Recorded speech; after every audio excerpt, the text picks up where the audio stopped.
Les amis, bonjour. On se retrouve pour une nouvelle économiser et partager, mais qui n'est pas encore finalisée.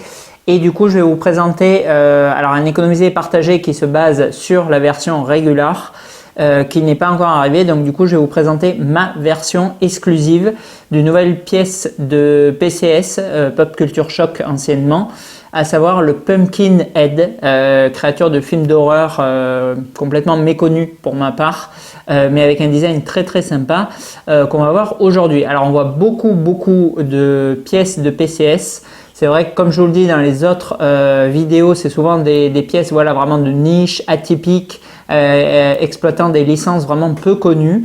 Ils ont décidé de faire, comme on l'avait vu, plusieurs personnages reprenant les slashers, les icônes des personnages d'horreur des années 80-90.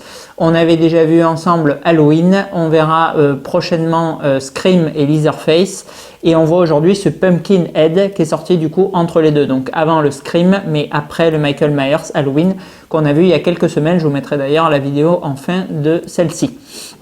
Alors Pumpkinhead, c'est vrai que je m'étais intéressé à l'époque pour deux raisons. La première, c'est qu'on a un look qui rappelle beaucoup celui des xénomorphes des aliens, bien évidemment.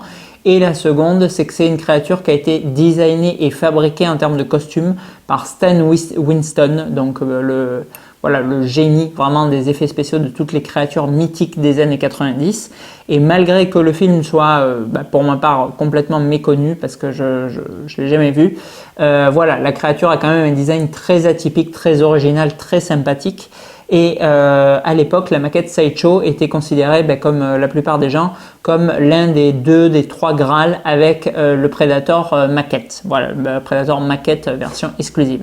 Donc c'est une pièce qui valait très très cher, entre 2 et 3 000 euros. Donc à l'époque, c'était énormissime, puisque pour vous donner un ordre d'idée, une premium format un peu sympa, c'était 400 euros. Une grosse maquette Alien ou Predator, on avoisinait les 800 à 1000 euros. Donc là, on était au double, voire au triple pour ceux qui tirent un peu sur la corde. Donc c'est vraiment un très très très gros prix. Et PCS a repris du coup ce personnage un peu méconnu, un peu délaissé, et nous propose alors une version qui s'appelle 1/4, mais que moi j'ai choisi parce que pour moi on est beaucoup plus proche du 1/3. Alors n'ayant pas vu le film, encore une fois je ne sais pas quelle dimension il fait dans le film, mais là vous voyez bien en termes de proportion, qu'on est sur une statue grosso modo quasiment de la même ampleur que l'Alien Big Shop, que je vous ai présenté il y a quelques semaines également. Une statue qui va parfaitement, je pense, s'harmoniser avec toute la clique, à savoir Halloween, à savoir Lord of Darkness, à savoir Scream, à savoir Leatherface, qui sont tous en 1/3, mais aussi bien évidemment avec mes maquettes ECC chéries, le Jason, le Freddy, le Pennywise, etc. Enfin, pour moi, on est vraiment sur la même échelle, donc ça devrait matcher parfaitement. C'est pour ça que malgré l'appellation 1/4, je pense que ça devrait vraiment pas choquer. Alors là, telle qu'elle est présentée, on est du coup sur la version régulière, donc la version régulière qui devrait se finaliser en économiser et partager, mais n'ayant pas encore reçu le paiement, là tout de suite ça n'est pas fait. Donc la version régulière, elle reprend la tête des deux la plus sympathique, à savoir celle bouche ouverte avec les yeux globuleux blancs de la créature en train d'attaquer. C'est celle que je vais personnellement présenter dans ma collection. Et la version exclue proposait du coup une seconde tête où on avait, alors non, il y a aussi les yeux globuleux pour le coup, mais moins écarquillés, les dents fermées, et un très beau travail de peinture. Alors pour le coup, d'habitude PC, je dis la peinture est quasi inexistante. Là, le travail est vraiment extrêmement beau. On est sans problème sur un beau Prime One Studio comme à l'accoutumée, avec vraiment des très belles nuances. Je vous montrerai pour le coup de près cette tête, puisque franchement, elle vaut vraiment le détour, contrairement à d'autres du même fabricant. Alors le socle, il est très sympa aussi. On va reprendre quoi? On va reprendre une espèce de montagne. Alors encore une fois, n'ayant pas vu le film, dur de comparer, avec une colline, avec de l'herbe. Alors on est, comme toujours chez PCS, ça c'est systématiquement le cas, sur un effet très comics, avec les citrouilles du coup, elles aussi peintes de couleur mat. Donc on a un effet vraiment plus dessin animé que réaliste. Maintenant, c'est pas moche du tout, mais c'est vrai que on est tiré d'un film, on n'est pas parfaitement dans le même rendu. Et avec au sein de la falaise, ces espèces de créatures endormies. Alors Là, j'invite, bon, et pas pour faire remonter la vidéo, à ceux qui ont vu le film ou qui connaissent les histoires, qui peuvent m'expliquer les éléments, à le faire vraiment dans les commentaires. Ça m'intéresse vraiment parce que intégrant du coup cette pièce dans ma collection, ça, voilà, j'aimerais quand même un peu savoir qui c'est, d'où il vient et pourquoi. Ensuite, en termes de plug, bon là c'est pas parfait, on a quand même un peu de jour, ça arrive souvent ça avec PCS, entre la patte et la colline. Bon, ça tient parfaitement, il n'y a pas de souci. Maintenant, bon, ça mériterait peut-être d'être chauffé un petit peu. On a la queue un peu, ben, là aussi style xénomorphe. Alors déjà, elle ressemble en termes de forme, mais surtout, bon, on a le retour du coup autour du pied. Ça rappelle bien évidemment là aussi le Big Chap de Primon qu'on a vu il n'y a pas longtemps. Donc très joli mouvement de queue. Elle est d'ailleurs descendante. Elle fait une espèce de zigzag de lasso et elle revient devant. Donc j'aime beaucoup la forme. L'arrière a été aussi un petit peu travaillé. On a du coup des planches de bois dans cette espèce de boue. On retrouve encore des citrouilles. Ben, franchement, le socle, en plus, il est taillé de manière très asymétrique. Donc, c'est vraiment très sympa. La touffe qui est collée par-dessus, qui ressort. C'est vraiment chouette. Et après, on a la créature en elle-même. Alors, encore une fois, on a toujours ce rendu vieille école un peu mat qui procure un effet comics.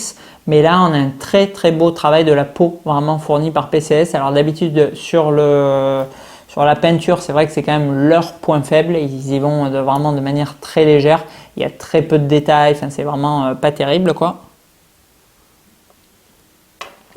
Là, on a un boulot qui est quand même nettement supérieur avec, avec tout un medley du coup de teintes allant du beige clair jusqu'à l'espèce de violacé rose vraiment très foncé, système de veinage bleu par-dessus et un travail par-dessus de lumière et d'ombrage. Donc c'est vraiment sympa et on a toujours une belle sculpture, ça c'est systématique chez PCS. Donc ça donne du coup un très beau rendu et on a ces immenses griffes vraiment pointues. Alors pour le coup, qui n'ont pas bougé du tout pendant le transport, j'étais un peu inquiet. Bon, ça nickel. Voilà, on a aussi partie proéminente, la petite zigounette de notre ami Pumpkinhead. J'imagine que c'est dans le costume original. Bon, en même temps, en voyant les aliens, on risque d'être plus choqué de rien.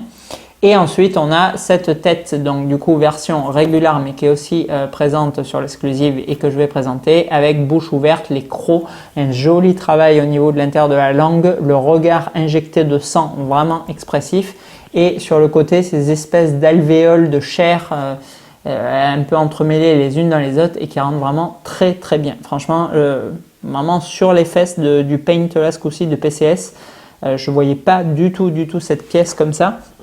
Et le rendu est vraiment très chouette, c'est une excellente surprise, vraiment je suis ravi, quoi. Allez, je vais du coup vous le zoomer tout de suite et après on conclura un peu sur, comme d'habitude, l'édition, le prix, etc. Allez, on est du coup parti sur ce socle. Alors franchement c'est vraiment sympa, ça change un peu de ce qu'on voit d'habitude, la forme, les teintes, espèce de mec endormi, les citrouilles, vraiment très chouette. Voilà, même l'herbe, la colline, franchement c'est propre. Bon, on n'a pas un effet ultra réaliste, mais bon, c'est pas ce qu'ils recherchent et franchement moi j'aime vraiment beaucoup le rendu. Alors après pour la créature en elle-même, vous pouvez voir quand même le travail qui est fait sur la peau. Quand même de très belle qualité. Franchement c'est propre, quoi. Pour du PCS, ça rend vraiment bien. Ah, les teintes sont bien prononcées. On a beaucoup d'éléments différents. Ah, c'est vraiment dégueu. On a une poche qui pend, l'arrière du cerveau visible. Les petits trous là, avec du noir.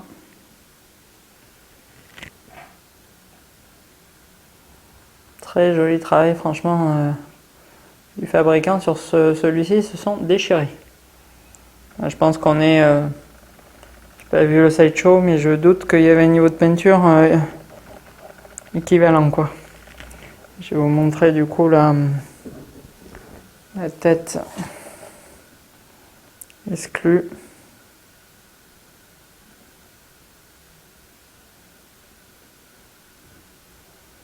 Pareil, on a... Ouais, bah, de toute façon, bon, c'est plus ou moins le même esprit. Et avec un regard vraiment plus sadique et une bouche semi-ouverte, quoi. Elle travaille sur le globe du cerveau. Quand même vraiment, vraiment chouette. Ouais, très, très cool, quoi. Allez, je vous ai mis du coup la tête exclue pour conclure la vidéo. Bon, elle est cool, elle fait un peu voilà alien et tout, en train de s'introduire et tout clandestinement et de repérer sa proie. Maintenant, bon, elle est quand même beaucoup plus sympa et emblématique, je pense, l'autre, même si je connais pas. Sur la version régulière, donc bon, là c'est vraiment pour avoir l'exclu comme d'habitude et bon, ça pas grosse différence de prix me concernant quoi. Mais sinon, voilà, la régulière va parfaitement parce que celle-ci,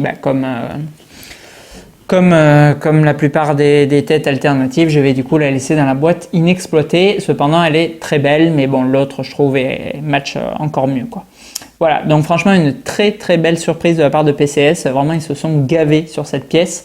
J'ai pas vu la sideshow, mais bon, alors autant 2-3K, ça me semblait complètement délirant. Autant là, en économiser et partager. Alors si jamais ça se finalise pas et qu'elle est toujours disponible quand la vidéo, pareil, mais bon, je ne pense pas. On était du coup à 1200 € sur l'économiser et partager pour cette pièce. Donc un prix vraiment très correct. Puisqu'on a 400 exemplaires. Alors là, on est sur la version X. Je ne sais pas combien il y avait de régular, mais je crois que c'était plus ou moins pareil, 4 ou 500. Donc bon, un tirage quand même relativement cohérent, comme toujours chez PCS. D'ailleurs, ils sont malins parce que voilà, ils n'ont pas des prix démesurés. Ils prennent des licences, comme je vous disais, souvent de niche. Donc du coup, qui ne doivent pas payer les œufs de la tête parce que Pumpkinhead, bon, aujourd'hui, c'est plus ou moins dans l'oubli. Et ils font des tirages qui font qu'ils n'ont pas d'invendus, contrairement à Primon qui a toujours les yeux plus gros que le ventre et qui va nous sortir des 1400 exemplaires pour le Justice Buster. Ça fait plusieurs fois que je vous en parle de lui, mais je l'ai vraiment en travers, franchement. Je ne comprends pas comment on peut faire une statue à 3000 ou 3500 balles, je ne sais plus combien il coûte, qui fait 70 kg, je crois, à 1400 exemplaires. Enfin, je trouvais ça complètement délirant, quoi. Je sais pas, ils auraient fait 500 déjà, j'aurais dit bon, 500 quand même pour une pièce comme ça. 1004 quoi, les mecs, ils ont complètement pété un câble. Donc bien sûr, il y a des invendus chez PBM, bien sûr, il y a des invendus dans les boutiques, bien sûr, il y a des invendus sur le Prime Store, parce que faut pas déconner quoi. Enfin, voilà, les mecs qui ont la place et le budget pour acheter ça, il n'y en a pas non plus légion. C'est n'importe quoi le tirage quoi. Enfin, bon. Voilà, et du coup pour revenir à PCS, ils sont assez malins parce que du coup, voilà, ils font systématiquement des sold out. Bon, là il y en a un en stock, je veux dire chez PBM, bon c'est vraiment, c'est pas la folie. Un petit peu avant ou un petit peu après, je sais pas quand elles paraîtront, je vous ai fait la Lady Death, pareil, il y en avait deux, enfin voilà, il n'y a pas des, ils en ont pas 10 quoi. Alors que les Prime maintenant, tous les modèles que je regarde, il y en a entre 3 et 10 en stock quoi. Donc bon, c'est quand même, c'est plus que 1 quoi. Voilà, donc une pièce franchement très sympa pour ceux qui sont fans des films d'horreur, les créatures un petit peu atypiques.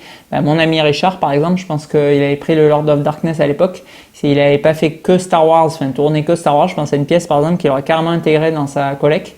Parce que c'est vraiment une pièce atypique, c'est une pièce qui est très correcte pour le prix. Alors c'est très léger, par contre c'est vraiment pas lourd, c'était 19 kg. Bon, 19 kg ça pèse quand même un peu, mais je veux dire pour la taille du bébé c'est quand même, bon, voilà, il pèse pas 3 tonnes quoi. Voilà, mais vraiment une pièce très cool et je pense qu'il s'intégrera à fond dans les collections du coup horreur des années 90, ça sera top. Voilà, allez, bon, ce coup-ci je pense que c'est plus ou moins la dernière vidéo PCS avant un petit bout de temps. Parce que là, on a vu quand même beaucoup de produits de leur marque récemment. Le Scream, je crois qu'il n'arrive pas de suite. Et le Leatherface, je crois que c'est encore plus loin. Donc, sûrement une petite pause avant les prochaines PCS. À bientôt.